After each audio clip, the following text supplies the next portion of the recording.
Second question, Mesa. Next question. Gaano ka katagal mag-move on? Gaano katagal mag-move on? Days, months, years. Para po sa akin, di naman po ako ganun katagal mag-move on dahil po may mga kaibigan, family po ako and nandiyan po si Lord. Dahil nung nag-move on po ako, sila po ang bawat tumulong sa akin at nandiyan po si Lord na lagi kong kasangga. At lagi po natin tatandaan na wala po tayong pagsubok na hindi natin kayang lagpasan. Yun!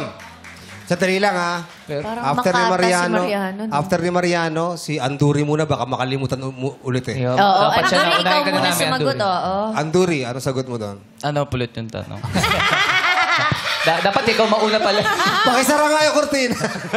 Maririnig pa rin niya eh. Kasi nga hindi mo pa natanong kung may best friend na siya. May best friend ka ba, Anduri? Marami po. Marami. Naku, marami best friend. Pero lahat sila supportive. Oo, tanongin mo na lang sa kanila yung tanong. Wala siya kasama. Gaano daw katagal mag-move on? Siguro sa akin, pinakamahirap na tanong yun, pero it's take time talaga. It's process para mag-heal yung sugat na nasakit niya, yung nasugatan ka niya. Na kailangan mo lang tanggapin o tignan yung mga taong nandyan pa rin para sa'yo. Kasi naniniwala ako na ang sugat, hindi lang siya mapapagaling ng relationship love, kung hindi friends and family. Ang tanong, gaano katagal? Katagal. Oo. Days, months, Gaano linggo, katagal? Weeks? taon. Matagal ka ba makapag-move on? Years. Tulad sa ex mo. Yeah, ako kasi matagal ako mag-move on. Ilang years? 1 year, 2 years. Matagal. Tagal nga. Tagal na. Si Jello.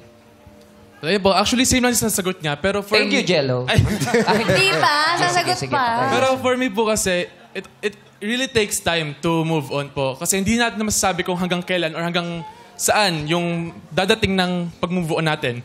Pero for me po, ang pag-move on is pwede na po kahit, for me 2 months or 3 months based on my experience.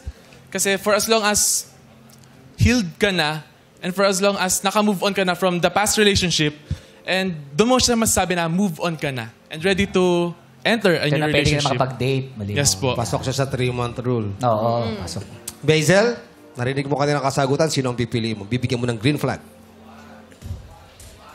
Siguro si... Mariano, Jello, or si Anduri? Number 3 po.